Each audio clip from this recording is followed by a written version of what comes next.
Thanks so much for listening. Before getting into today's episode, I just wanted to let you know that I would love to add value to you, your organization, and those you serve through speaking, training, professional development, or coaching. Over the last year, I've been fortunate to work with those in higher education, pre-K-12, and more recently, the corporate space. To learn more, visit my website at cjleadership.com or send me an email at chris@cjleadership.com. I can't wait to hear from you, and now on to our episode.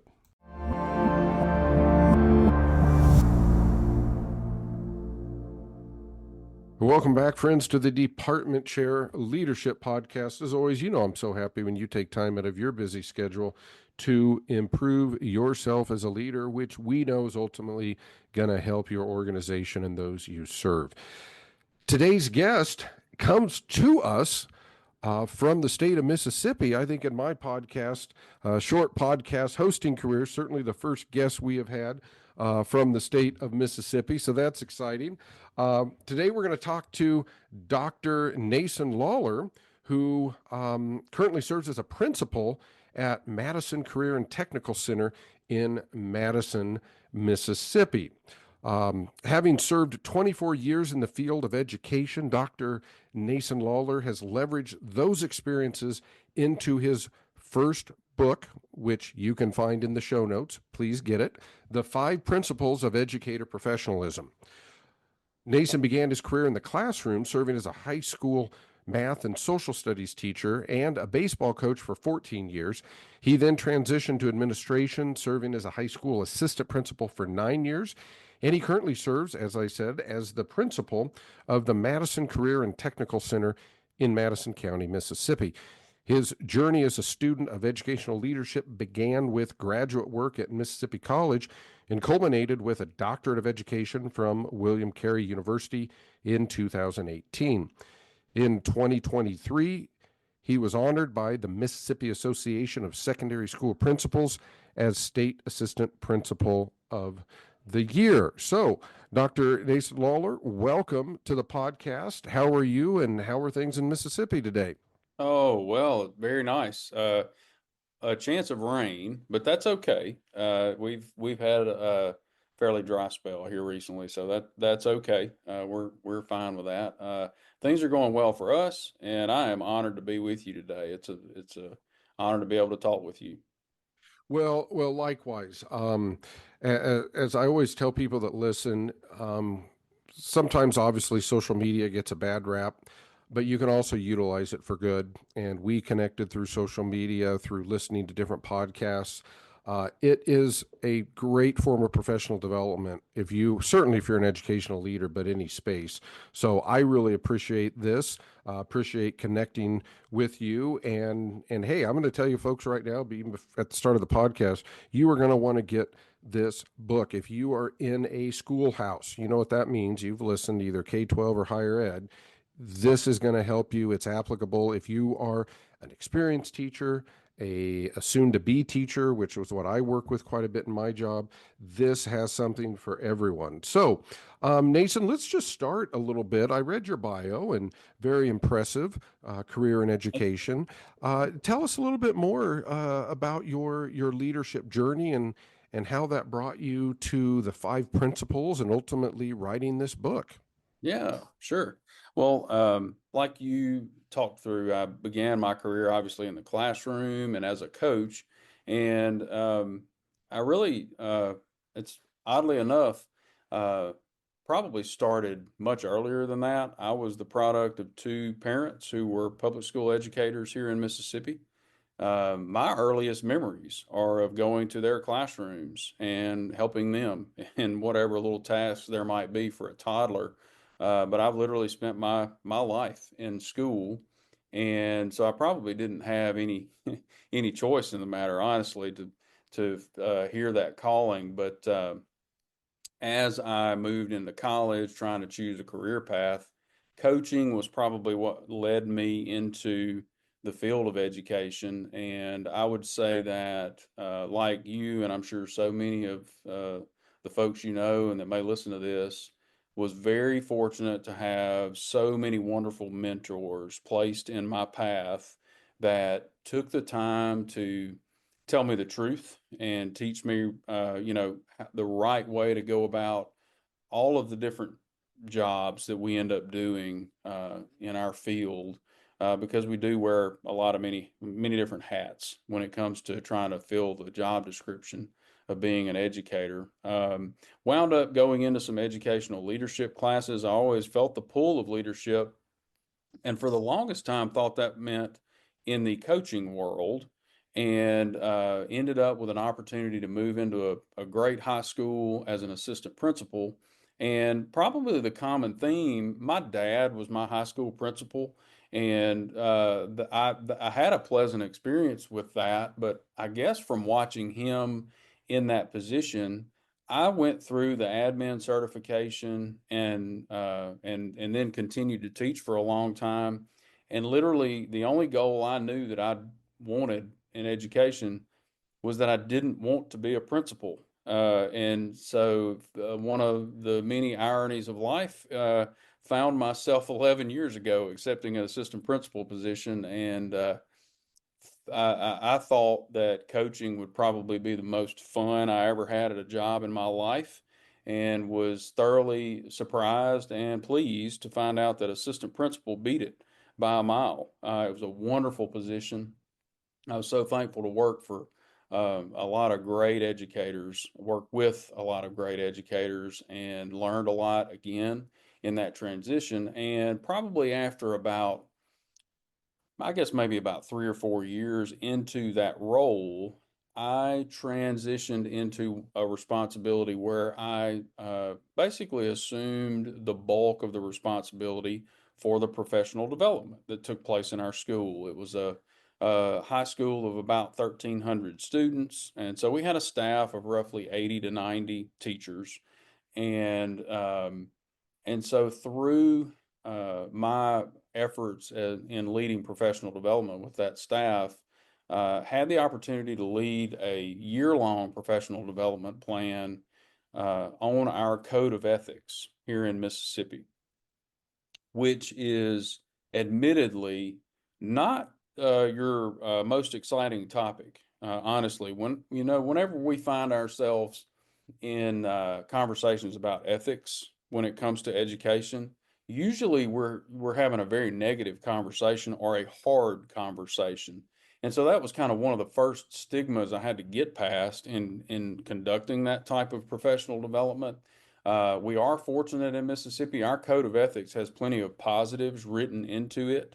And I would have to tip my cap to our people at the Mississippi Department of Education that created it that way to promote a lot of the positives in that. And so through that process, I later on led a book study that was very engaging, that was also tied into school culture, by an author that I'm sure you're familiar with, Jimmy Casas, whose book Culture really was a game changer for our high school coming out of COVID. We knew we could use a reset on culture because of all of the many things that had gone on in that avenue. And then I ended up transitioning to my new role here and conducted another PD on the code of ethics. And through all that process, really, I guess I started to develop a theory that, I guess when you develop your own theories, it's pretty hard for people to disprove them if you're as certain about them as I am. But the more I thought about ethics and conduct, that theory that I've started to develop was that of all of the many things that we talk about in school today, there's plenty of trendy topics. I think many of them are very worthy topics also. So school culture, science of learning, you name it, there's something out there. Absentee rates, that's a huge bear to try to work on. Uh, and you can also go into many of the controversial topics like school choice or some of those things. My theory is that while those topics are important and they get talked about a lot, I feel like the topic of educator conduct and educator professionalism dwarfs that all those conversations added together. And The problem with that fact, or well, I guess I'd have to call it my hunch or theory, is that we just don't realize all of those conversations that are taking place because so many of them are negative. And so when you have that conversation in a school, it doesn't necessarily have to be one of those huge headline grabbing, life altering mistakes. It could be minor. But when you're in that conversation, when the door's closed and you have to have a witness to make sure, somebody remembers what was said properly, the only thing you want to do when you're in that conversation is to get out of the room as quickly as possible. You'd just like to end it and move on because you've had some incident to take place that was probably less than positive, and you would like to move past that and then get back to into one of those constructive parts of the job. And so, to to to I guess to arrive at what I felt like was my motivation for trying to define professionalism for our work as educators.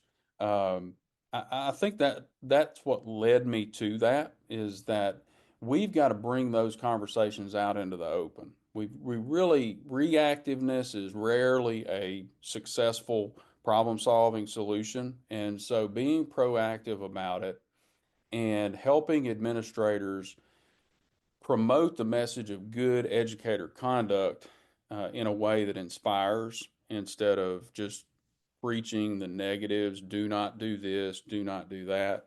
I mean, there's obviously a place in every time this topic comes up where the boundaries do have to be discussed, and I certainly did include those too.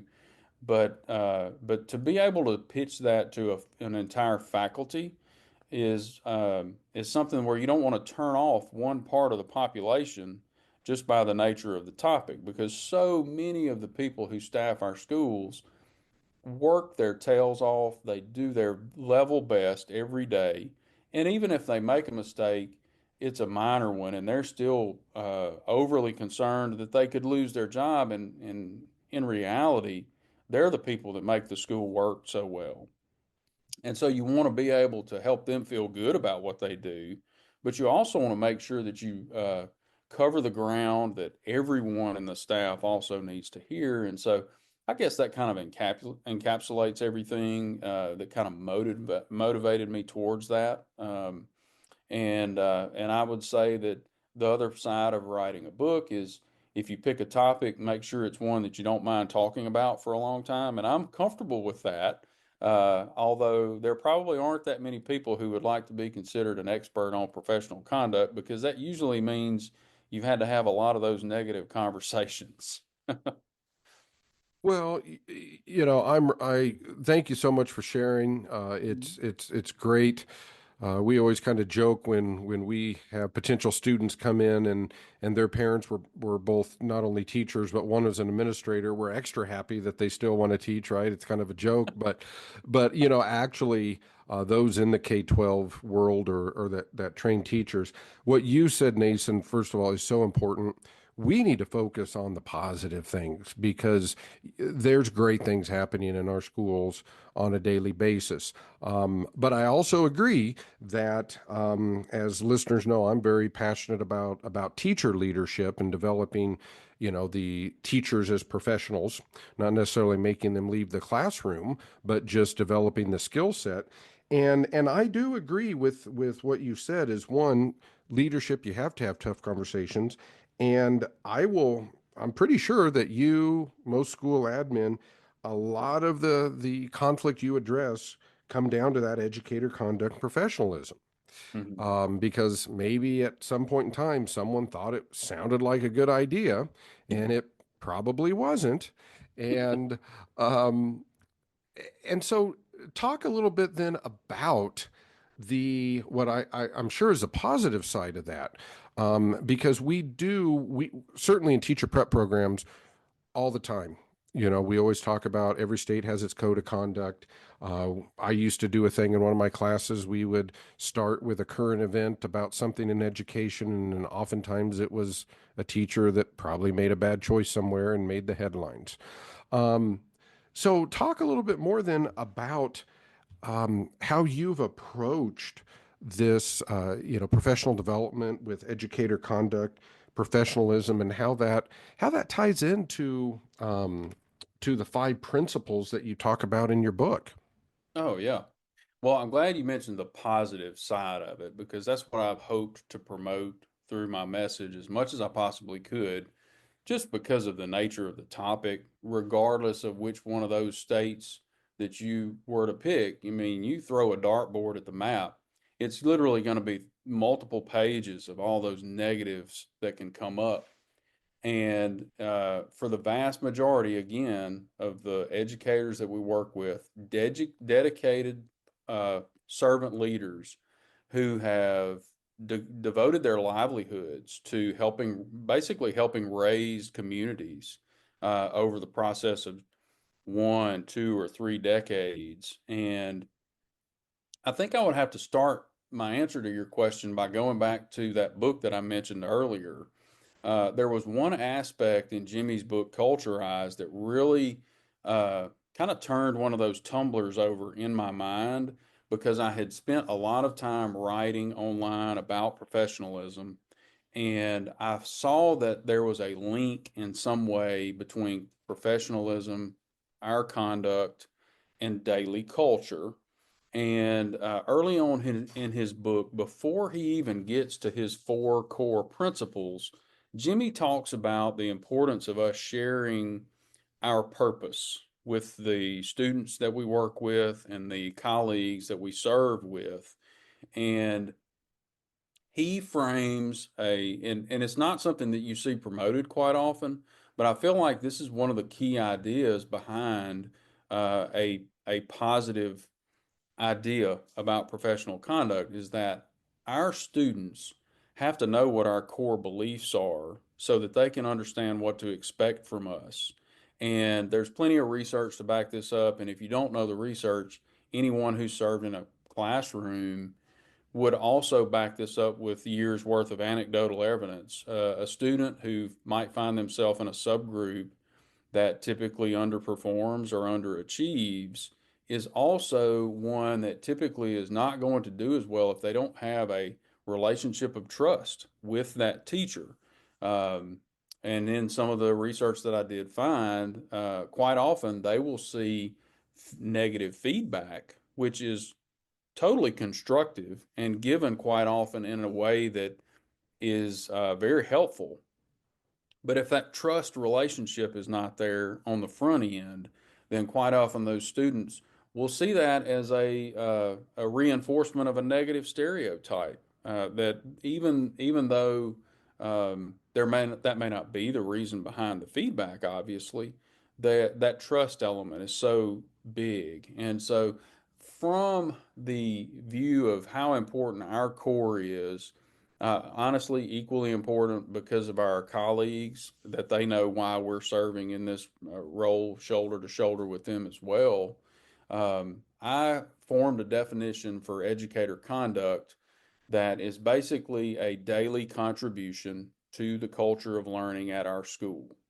And whenever we start to tie in culture and relationships to conduct, I think that opens the door for us to start trying to answer the question, what is it that is common to every school community in America? And I based my 5 principles on the premise that you could go to California, you could go to New York, you could go to Kansas, or you could come to Mississippi, rural, urban, suburban, but their parents want a school community for their children in any of these settings that focuses on teaching and learning, obviously, that focuses on school safety, and those are 2 of the biggest priorities that any of us could ever work on. That communication is one that we are very disciplined in how we conduct that. We have a personal balance to how we approach our work, whether it's change that is good or change that is really tough. We understand how to handle it. We use that factoring into our communication for how we balance that. We know how to take care of ourselves. And then finally, another aspect that's probably similar to communication, that fifth principle, each school community wants educators that take care of their morale and they take a personal responsibility for their morale at school. And so that's just a basic listing of the five principles. But I worked off the premise that those five are common to every school district in America. And honestly, I feel like whether you go, I know there's different modes and, trust is not necessarily to be assumed anymore, like it might have been when I was growing up in school. Um, but we've got to recognize the fact that our options, parents have options these days, and I feel like regardless of whatever that option is, the person who's doing the educating, if they can take care of those five principles, the parents and the students and the community that is involved with that school will be much more comfortable with those educators serving in the place of parents. That in loco parentis concept comes up a good bit. But that's really a kind of a broad and not short overview of those five principles, but that's kind of how I arrived at them. Well, I can attest that those principles would be relevant probably in any organization, but certainly educational organization. Maybe, even in higher ed, there might be some slight nuances, but I really like, and hopefully I got it down Hmm. here, Nason, is you said daily contributions to the culture and learning in our school. Hmm. Is as I believe how you define the conduct, and you brought up, yeah, in the K-12 space, people, Jimmy Casas is well known for his work, in his book, I believe it's called Culturize. uh, Culturize, yes. and you also said one of your core principles is take care of the morale. So why don't you talk about, and you can go whatever way you want, but um, if a new leader is Mhm. getting ready to start, and they know enough to be dangerous, and they understand that this culture climate thing is real, and it's like you, I love it, a daily contribution, because I always say success is defined daily, not in a day. Yeah. And they come to you and they read your book, they reach out. What would you tell either that new leader or that struggling leader, um, on a daily basis? How did you start, or how do you start, and how do you um, continue to foster and create that culture where there's a daily contribution to the culture and learning of the school, to where people collectively take care of the morale, because you can't just put it up on a sign on a wall, or do it for your back to school in service and forget about it. That's What right. is that? And in your book, you said you use scenarios and really tie this to real life, which again, I hope our listeners will get that book because they can apply that to their life. So how does that look in terms of a culture standpoint? What would you tell that person?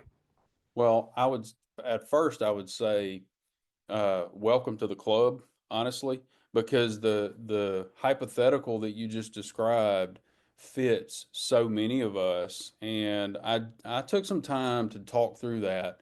One of the one of the biggest disruptions that we've had, nobody talks about it as much now, but honestly, we've got to recognize the fact that there was an erosion in trust in all the institutions in America, probably for the last decade at least. COVID probably helped kick that door open, and it just exacerbated some of the problems that we were already struggling with. But I think to start off, to talk to that administrator that you were describing, I think conduct that promotes trust is really, when I boil it down to the smallest possible terms, I think that's the definition that I'm really the most comfortable with. Conduct that promotes trust between educators and students, between each other as we work together, and between our school and our community that we serve. There are, though, so many different roles that come up for educators today. I quite often felt at a loss as I tried to come up with a good, easily repeatable definition for professionalism and for these principles because the job is just so darn complex.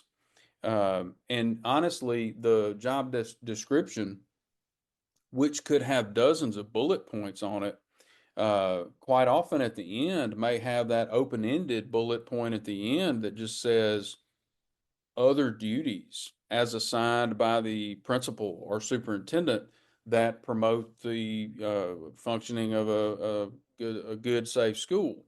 And I feel like those struggles of trying to promote behavior within your school that attends to all of those things at the same time is one that we all share. And so through all of that, that's why I feel like being honest and being able to build trust with with everyone in our organization is so key. And whether you're talking about the importance between understanding the difference between urgency and importance in daily tasks, or if it comes down to the personal responsibility of the morale that we all share to our personal morale. Um, I feel like the more we can work to build trust, which comes from the relationship that is in the proper place, that listens first, that comes from a place of curiosity. Um, I think that's what's going to help that new leader manage the day to day a little bit better and focus on the right things. You are right to point out the importance of morale, though, because we do, each individual educator, we do share responsibility for our own personal morale, but as a school leader, we ignore it at our peril because we do share as the quote unquote boss at the school. We do share a responsibility in that. So when there becomes a tide that seems to throw out some discontent, it's important that we address it. And a lot of what goes into that means being willing to accept the truth, even when it may not be the most pleasant news to hear, and understand that negatives are not necessarily an indictment of our school, because when you have 1,000 or 2,000 people under one roof, you're going to have plenty of negatives. It's just the letting that sour and turn from finding a negative into the scourge of negativity is really the difference maker when it comes to morale. And honestly, for that new leader, for that veteran leader, for any of us in any role, we all see ourselves as a leader, whether you're teaching in an office or in any role. And what we do when we encounter that negative is the difference in morale. It's the difference in the success of our school. It's the difference in our achievement or our effectiveness. And, then it becomes a kind of a fork in the road. Are we going to continue the mission, find out what the root cause of the negative is, and address it? Or are we going to ignore it and let the status quo rule and, let that person that reported the negative and who's suffering the biggest consequence of it just have to take it? And I feel like that's where a lot of the burnout comes from that we deal with today. And so that's kind of, I guess, if I had something to answer to that leader that may be struggling with that, I think that might be my suggestion. So much great advice there, Nason. Again, you started with saying, it's conduct that promotes trust between any combination. Mhm. And I think you could put that in front of any organization, is if you want to have a positive culture and climate, you behave day to day, interaction by interaction, in a way that promotes trust. Mhm. And I think that's so important. Earlier you talked about one of the many benefits of getting into education is certainly in rural communities, but if any community, our teachers basically take part in raising that subset of the community. It doesn't mean that the parents don't, but it truly is, it takes a village. And so I really like what you said there. Also, an important word. I've said this before. It's in a book that I've read, and they say, the opposite of trust is control, and Ah, and that obviously sends the right message through building relationships. Um, and so, with that, then, we talked before we started recording, and I agree. This work is important and valid, certainly to those in the K-12 space. Um, how do you see this? Not to put you on the spot, but um, if you are in higher ed, please consider this book as either, certainly a recommended for your reading list if you're preparing administrators or teachers. Let's talk about those, what we call pre-service or future teachers. mhm. Um, if you were to go in front of a class, and I'm sure maybe you said you work with some universities, how do you translate this message to those, what we call those baby teachers, and say, hey, this go yes, follow the law, don't make the paper for bad reasons. But how does this translate to those first year in the classroom, boots on the ground teachers that understand that they need to be professional and follow a code of conduct, but maybe they have yet to have somebody really put that into terms that, I don't know, the best word I could say is operationalizes it or actualizes it for them. What would your message to that group be? Well, I think the focus on the right things at the right time. We all share that first day and that first year in a classroom where you know, the choose your metaphor where you feel like you may be at sea without a rudder.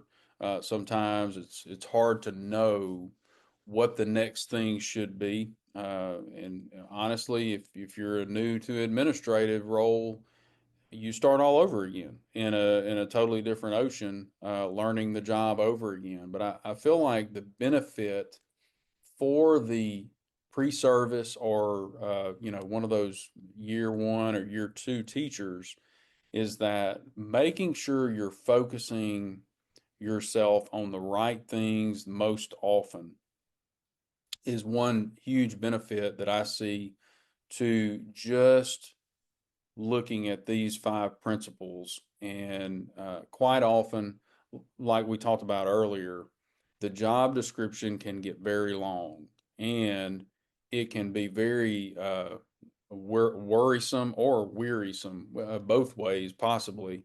It really taxes your mind to think about how I'm going to juggle all of these duties and also be able to carry on the responsibility of being able to educate, be able to provide safety.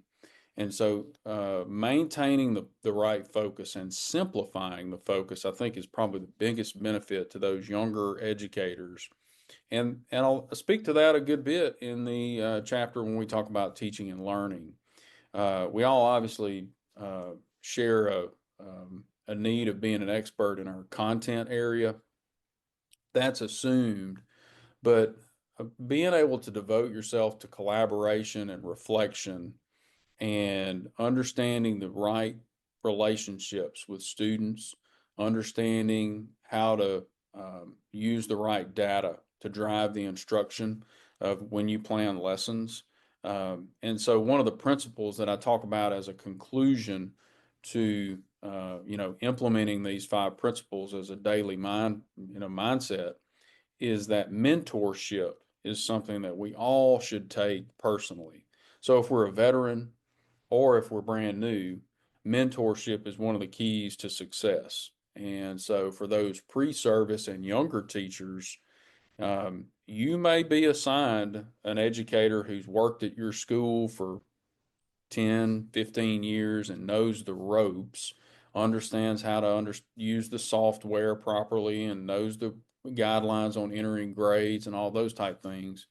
But you literally cannot have enough mentors on your side. And so you find those folks who you can personally connect with, but at the same time, they're willing to tell you the truth about yourself.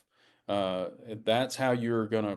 That's how you're gonna grow. as an educator, and you really cannot collect enough of them. Honestly, I can think of dozens and dozens of folks who've served and they have really put some time in. And quite often, after getting to know them, they're the type of people they would see qualities within me that I didn't realize they existed. And it didn't necessarily have to mean a mentorship relationship that led to a promotion. It was just somebody who shared with me a better technique when we're standing in the hallway talking about the history notes that we may be delivering for that particular unit that day. People that are willing to serve and give their time to help you improve is a huge part of what we do.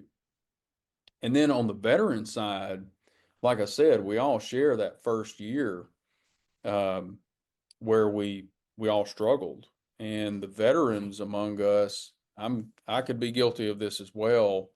Quite often, we'll see our mistakes when we meet a first year teacher and maybe have to serve next door to them.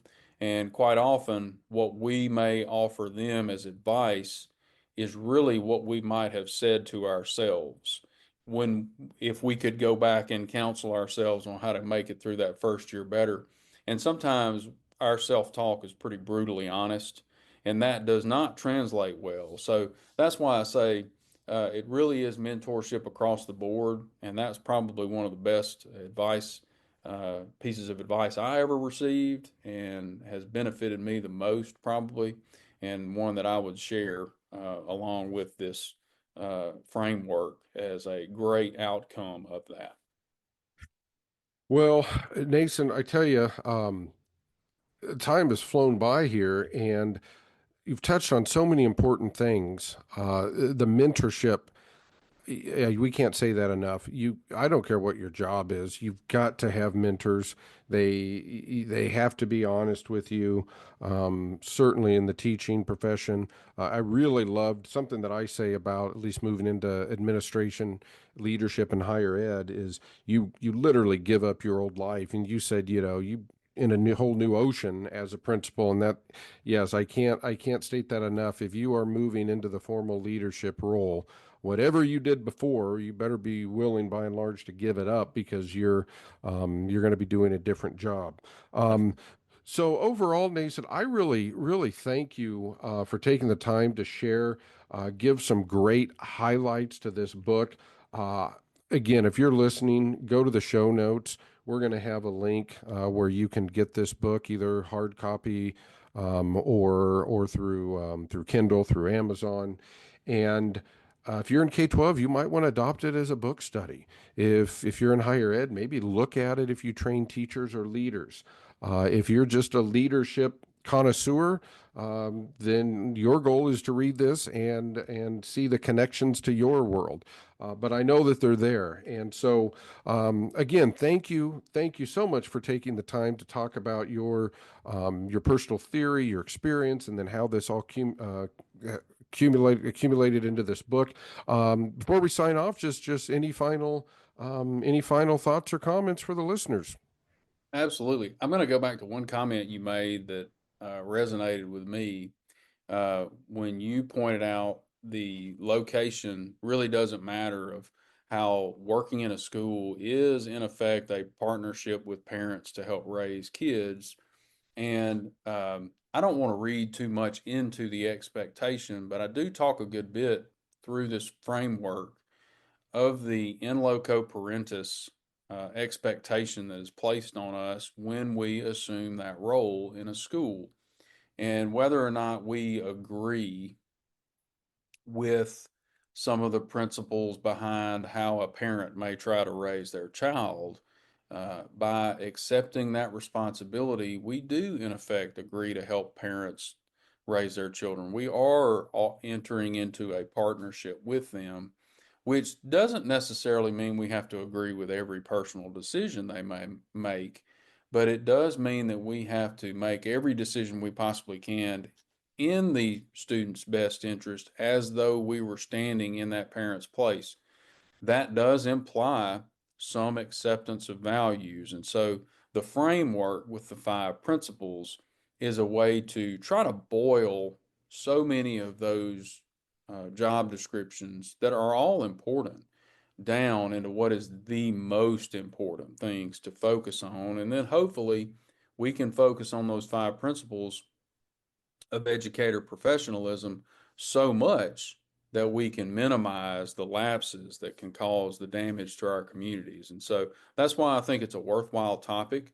I don't think it does have to be a negative topic in any way, although, it doesn't hurt to look at negative and positive examples of what that looks like. And so that was why I went into the scenarios. But again, Chris, I can't thank you enough for the opportunity to talk today. Look forward to connecting in the future. And whether it's higher education or K-12 education, I feel like all of these principles are common to what we're trying to accomplish. And so again, just can't thank you enough for the opportunity to talk with you today about it.